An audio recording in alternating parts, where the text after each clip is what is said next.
To those who would tear the world down, we will defeat you. To those who seek peace and security, we support you. And to all those who have wondered if America's beacon still burns as bright, tonight we proved once more that the true strength of our nation comes not from the might of our arms or the scale of our wealth, but from the enduring power of our ideals: democracy, liberty, opportunity, and unyielding hope.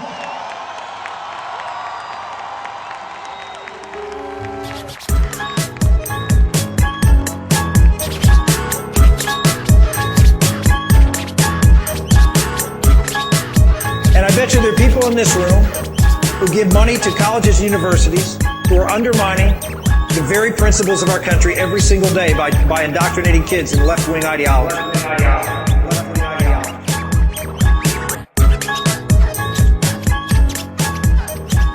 And you continue to give to these colleges and universities. Let me have a suggestion. Stop it. Stop it. Stop it.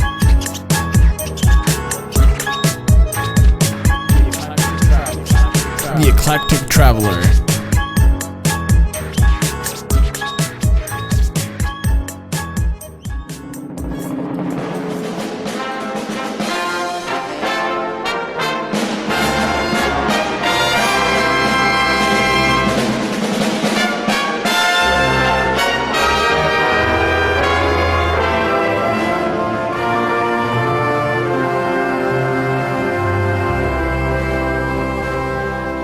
Oh, United States of America, land of the brave and the free, nest of capitalism for this modern era, with a political system that has uniquely evolved from colonies to a confederation to a great nation. The United States of America. Domestically friendly to all the Anglo-Saxon, the lift, the coveted dream of economic prosperity, house of the so-called American dream.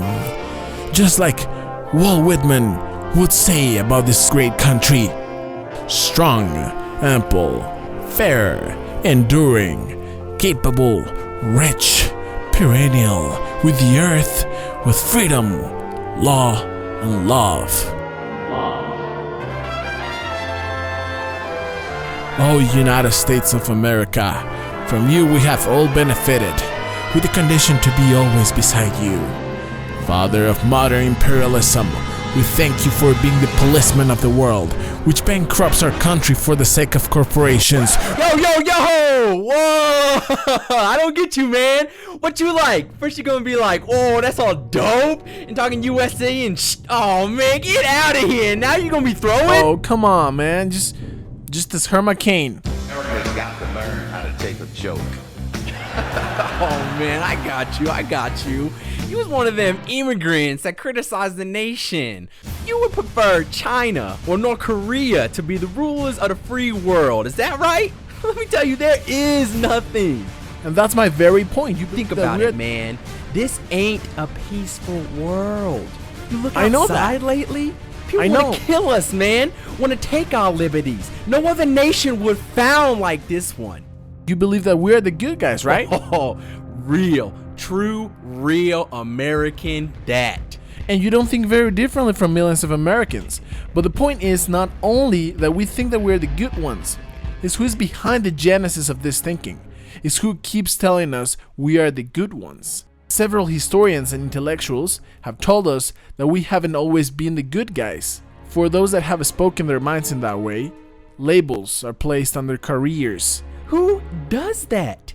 Well, by our real owners, those that can change the variables of the system, most likely for profits, and especially for power.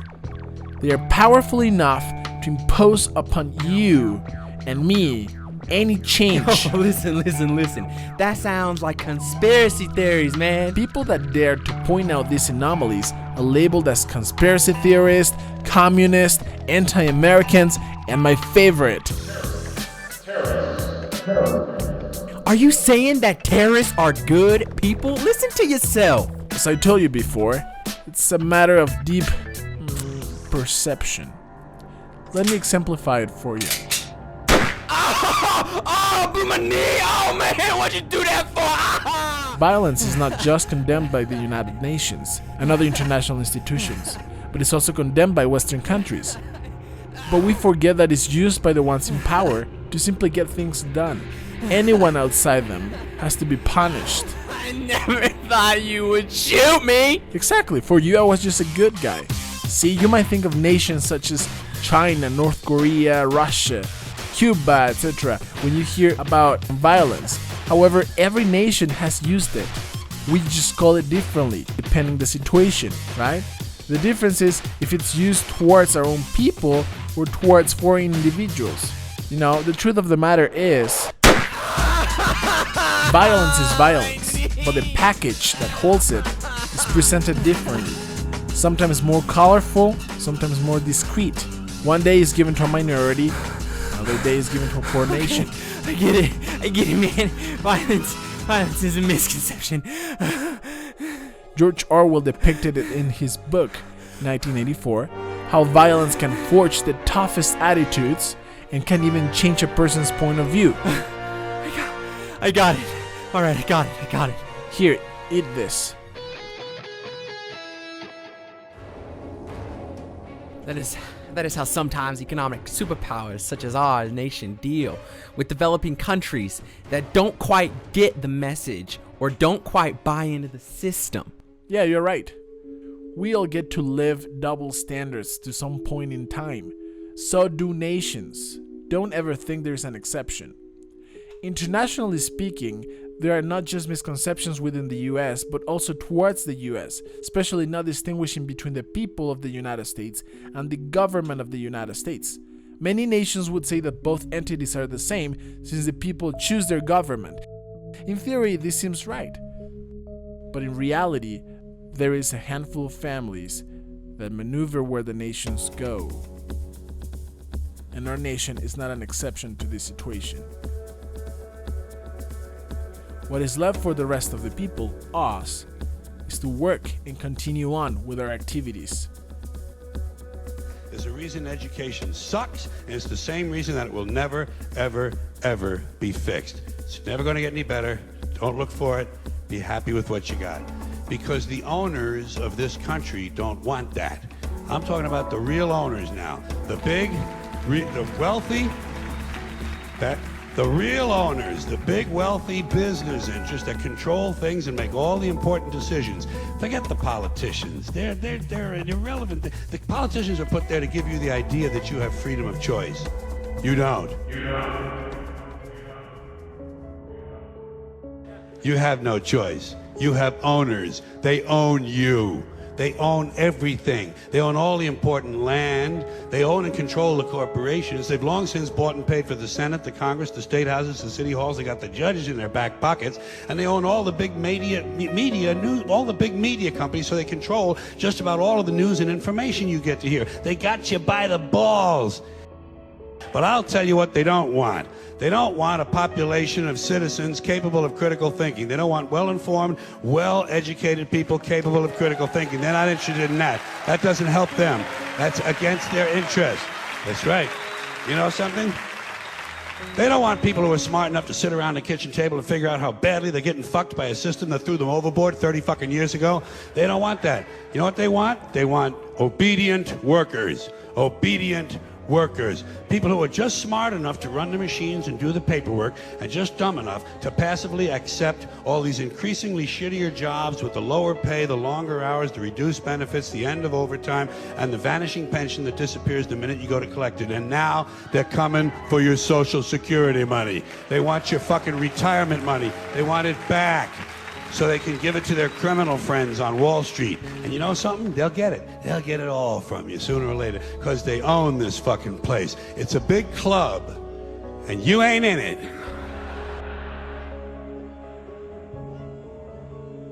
You and I are not in the big club. The table is tilted, folks. The game is rigged, and nobody seems to notice.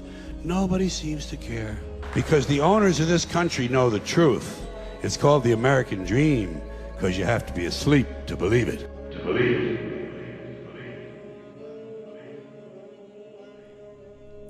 Yeah, all right. That's interesting. You don't read that quite often in books. In fact, you don't. There is a fear to criticize the system. This is Poverty of Philosophy by Felipe Andrés Coronel, better known as Immortal Technique. Most of my Latino and black people who are struggling to get food, clothes, and shelter in the hood are so concerned with that philosophizing about freedom and socialist democracy is usually, unfortunately, beyond their rationale. They don't realize that America can't exist without separating them from their identity. Because if we had some sense of who we really are, there's no way in hell we'd allow this country to push its genocidal consensus on our homelands. This ignorance exists, but it can be destroyed. Niggas talk about change and working within the system to achieve that. The problem with always being a conformist is that when you try to change the system from within, it's not you who changes the system, it's the system that will eventually change you. There is usually nothing wrong with compromising a situation, but compromising yourself in a situation is another story completely. And I have seen this happen long enough in the few years that I've been alive to know that it's a serious problem. Latino America is a huge colony of countries whose presidents are cowards in the face of economic imperialism. You see, third world countries are rich places, abundant in resources, and many of these countries have the capacity to feed their starving people and the children we always see digging for food and trash on commercials. But plutocracies, in other words, a government run by the rich, such as this one, and traditionally oppressive European states, force the third world into buying overpriced, unnecessary goods while exporting huge portions of their natural resources. I'm quite sure that people will look upon my attitude and sentiments and look for hypocrisy and hatred in my words. But my revolution is born out of love for my people, not hatred for others. You see, most of Latinos are here because of the great inflation that was caused by American companies in Latin America. Aside from that, many are seeking a life away from the puppet democracies that were funded by the United States. Places like El Salvador, Guatemala, Peru, Colombia, Nicaragua, Ecuador, and La República Dominicana. And not just Spanish-speaking countries either, but Haiti and Jamaica as well. As different as we have been taught to look at each other by colonial society, we are in the same struggle. And until we realize that, we'll be fighting for scraps from the table of a system that has kept us subservient instead of being self-determined. And that's why we have no control over when the embargo will stop in Cuba or when the bombs will stop dropping in Vieques. But you see, here in America, the attitude that is fed to us is that outside of America, there live lesser people. Fuck them, let them fend for themselves. No, fuck you. They are you.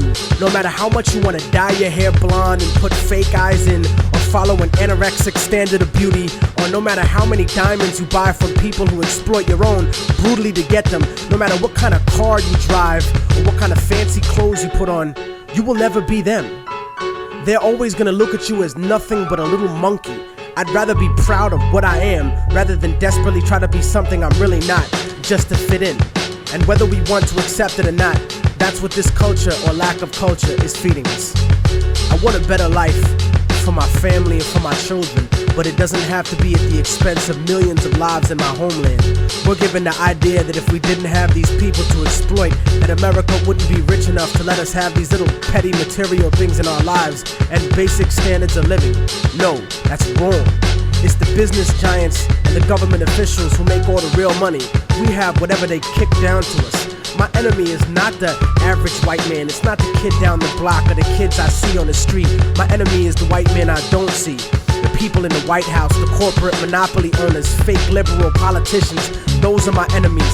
The generals of the armies that are mostly conservative, those are the real motherfuckers that I need to bring it to. Not the poor, broke, country-ass soldier that's too stupid to know shit about the way things are set up. In fact, I have more in common with most working and middle-class white people than I do with most rich black and Latino people. As much as racism bleeds America, we need to understand that classism is the real issue. Many of us are in the same boat, and it's sinking, while these bougie motherfuckers ride on the luxury liner.